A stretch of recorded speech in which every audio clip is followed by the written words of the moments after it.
Mesdames et messieurs, merci de toujours prendre le rendez-vous sur Guérita TV Monde pour suivre votre émission Tour d'Horizon. Pour le compte du 21 septembre 2023, faisons tout de suite la revue des titres. Fidèles internautes de Guérita TV Monde, la revue des titres de ce jeudi 21 septembre 2023 commence avec le quotidien Maison La Guérite qui titre en manchette « Seule femme élue au sein du secrétariat exécutif du BR ». Le fruit du leadership efficace de Adigatou Matisse. Rentrée scolaire 2023-2024, des écoles toujours inondées. Lutte contre la cybercriminalité et autres vices au Bénin. Le gouvernement initie des cours spécifiques au collège. Les 4 vérités. Conseil des ministres du mercredi 20 septembre 2023. Talon prend une décision contre la cybercriminalité. Son 18e AG de l'ONU à New York. Tinubu, ses propos qui écartent une intervention militaire de la CEDEAO au Niger. Mohamed Bazoum saisit la Cour de justice de la CEDEAO. À la une de Dabarou, l'on peut lire « Circoncision des personnes âgées en milieu Wama ». Tout sur une pratique ancestrale qui résiste aux temps et aux croyances religieuses. L'affiche du jour, transport fluvial au Bénin, un secteur que le gouvernement de la rupture doit réorganiser. Dynamisme info, Kagame et le Rwanda, autant légitimer une dynastie. Fermeture des frontières avec le Niger et si les autorités béninoises faisaient le point de l'impact économique. Le chronomètre à présent. Réforme de la chefferie traditionnelle au Bénin. Que devient la commission Albert Bienvenu à Kocha? Et puis à la une de Le Matinal, on peut lire libération des espaces publics dans les grandes villes. Aller au-delà du déguerpissement. Finissons maintenant avec ce titre du quotidien La Guérite. Contrôle des sièges des partis politiques au Bénin, le bloc républicain à jour. Fidèle internaute de Guérita TV Monde, ce sera tout pour la revue des titres de ce jeudi 21 septembre 2023. À demain. Et nous passons à présent à la rubrique L'invité du jour.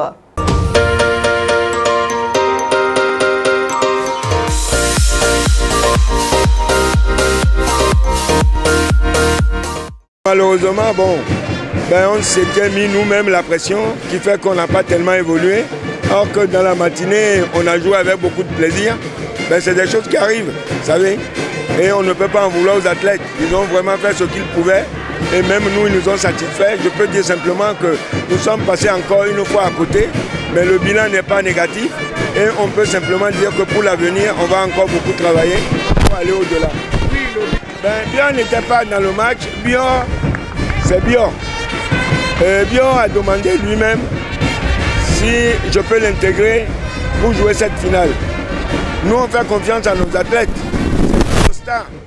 Il commençait à lancer les boules. Il touchait toutes les boules. Il était bien dans sa peau. Malheureusement, dès qu'il est rentré dans le jeu, il s'est mis la pression lui-même parce que demain, il a manqué. Et après, psychiquement, il n'y arrivait pas à faire le vide dans sa tête. Ce qui l'a pénalisé. Et on a toujours essayé de l'accompagner. Mais cela n'a pas marché. D'ailleurs, ça nous a un peu desservi. Et qui a causé peut-être notre manque de performance. Non, je vais dire qu'à un moment donné, peut-être que le mental n'a pas suivi et qu'on a eu plus de pression que prévu. Moi, c'est tout ce que je pouvais dire aujourd'hui. Mais demain, quand on va tout analyser, on verra peut-être qu'est-ce qui nous a manqué pour aller au-delà. Mesdames et messieurs, on se retrouve dans un instant dans le forum de discussion.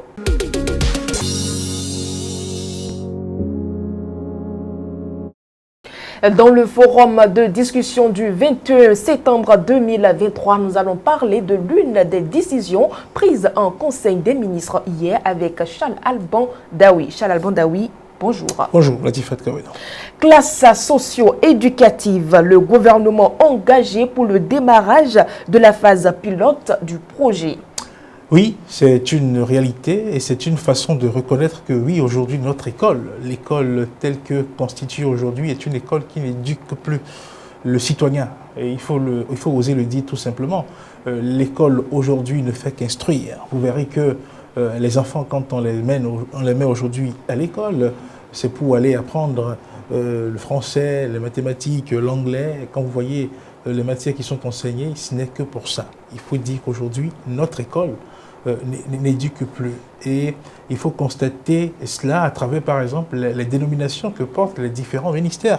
On parle bien des ministères, soit de l'enseignement maternel, le ministère de l'enseignement secondaire, le ministère de l'enseignement supérieur. Or, par le passé, dans cette même République, on parlait du ministère de l'Éducation pour dire qu'il y a une différence entre l'éducation et l'enseignement. Aujourd'hui, nos écoles sont réduites à l'enseignement. On ne fait qu'enseigner, et donc le volet éducation, qui est quand même important dans la construction d'un être humain, est totalement bafoué. Donc quand moi j'ai vu la décision prise en Conseil des ministres, je me suis dit, voilà, le gouvernement reconnaît que oui, dans nos écoles aujourd'hui, on n'éduque plus, on ne fait qu'enseigner.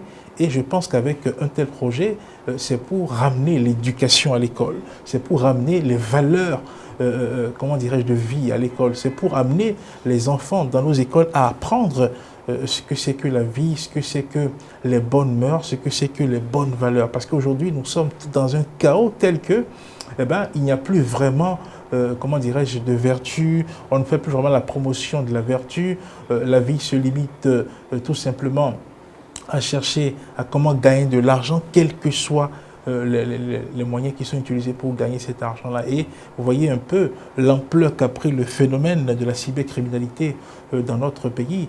Quand on fait une étude autour, on peut remonter très loin, je dirais dans les années jusqu'à 2004-2003, où c'est dans nos collèges, dans les écoles que ce phénomène a beaucoup émergé. On se rappelle que quand on était sur les bancs, on avait des camarades qui s'étaient lancés dans cette affaire-là. Progressivement, ils ont quitté l'école parce qu'ils ont commencé à toucher de l'argent. Et malheureusement, ils ont été perçus comme des modèles par beaucoup d'autres élèves qui sont entrés donc dans la danse. Pour dire que oui, c'est un projet qu'il faut déjà saluer. Et on espère bien que la phase pilote va donner des résultats concrets pour pouvoir, comment dirais-je, conduit à une généralisation de ce programme pour que l'école ne soit plus seulement le lieu où on enseigne. Charles Alban Daoui, quelle chance de réussite pour ce projet? Oui, je ne veux pas être un oiseau de mauvaise augure, je ne veux pas être quelqu'un qui pense négativement par rapport à ce projet-là. Le projet peut réussir, mais tout dépend de ce qu'on y met.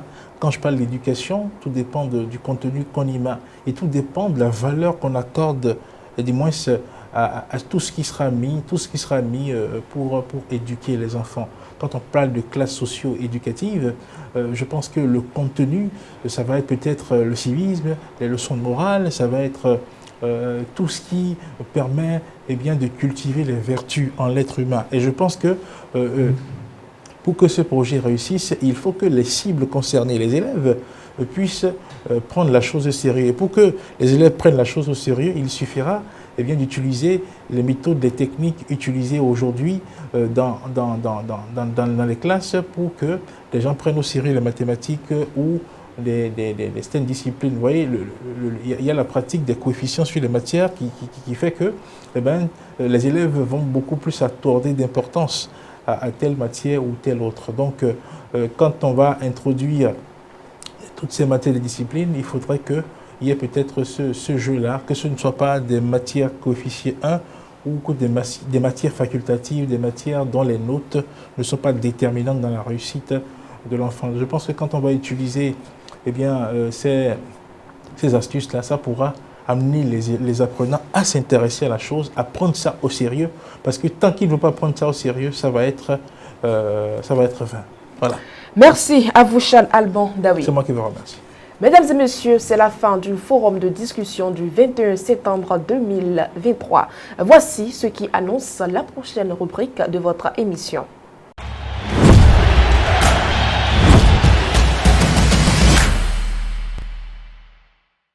En bref, très rapidement, les Amazones du Bénin ont quitté Cotonou ce mercredi 20 septembre 2023 en direction de Kinshasa pour participer au premier tour des éliminatoires de la Coupe d'Afrique des Nations féminines Maroc 2024. Après 5 jours d'entraînement, l'équipe est prête pour affronter les Léopards dames de la République démocratique du Congo, RDC, lors du match aller prévu pour demain, vendredi 22 septembre 2023 à 15h30 heure de Cotonou. Voici à présent la suite des informations sportives.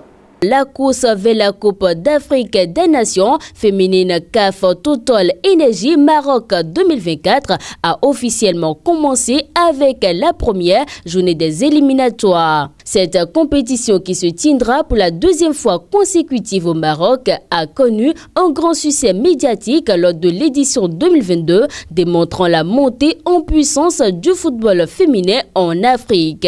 Pour l'édition 2024, 40 nations sont en lice pour les phases de qualification. Les équipes engagées pour ce premier tour s'affrontent en match aller, retour et les vainqueurs de ces confrontations se qualifieront pour le deuxième tour prévu lors de la prochaine fenêtre internationale en novembre 2023. À noter que le Maroc, en tant que pays hôte de la compétition, est directement qualifié pour la phase finale du tournoi. L'Afrique du Sud, championne d'Afrique en titre, ainsi que la Zambie, médaille de bronze lors de la dernière édition, sont exemptés du premier tour. C'est sous un soleil radieux que la Fédération béninoise de pétanque a honoré ses valeureux représentants qui ont brillé lors des championnats du monde de pétanque 2023. La cérémonie de gratification s'est déroulée dans l'après-midi du mardi 19 septembre 2023 à la place de l'Amazone en présence de nombreux amateurs de pétanque. Chaque membre de l'équipe nationale béninoise, qu'il s'agisse des joueurs ou des joueuses, a reçu en récompense de ses performances exceptionnelles une moto neuve, symbole de reconnaissance pour le dévouement et le succès sur la scène mondiale de la pétanque. De plus, le président Garba Yaya a confié que la médaille d'or glanée par le Bénin vaut 1 million de francs CFA pour la doublette et la médaille d'argent 800 000 francs CFA. Ainsi, le président de la Fédération béninoise de pétanque a annoncé que des enveloppes financières seront distribuées aux joueurs. Les entraîneurs n'ont pas été oubliés avec une enveloppe de 800 000 francs CFA pour le coach principal et 600 000 francs CFA pour le coach adjoint. Même les joueurs qui n'ont pas participé directement à la compétition seront gratifiés par la Fédération béninoise de pétanque, recevant eux aussi une enveloppe financière en signe d'appréciation de leur soutien et de leur engagement envers le sport de la pétanque. Environ football à présent. Parlons de la Ligue des Champions pour terminer. La phase de groupe de cette Ligue UEFA 2023-2024 a commencé le mardi 19 septembre 2023, rassemblant ainsi les clubs européens les plus prestigieux pour une série de confrontations épiques. Pas de joueurs béninois sur la ligne de départ et le Bénin n'est donc pas représenté contrairement à la saison dernière. En effet, aucun joueur béninois ne fait partie des effectifs des équipes engagées cette saison. Malgré les talents individuels indéniables, le football béninois fait face donc à des défis pour s'imposer à l'échelle internationale, analysent certains avertis du Cuiron. Mesdames et messieurs, chaque défi est une opportunité de grandir. Ne reculez pas, avancez avec confiance, avec beaucoup d'assurance. Merci de nous avoir suivis et à demain.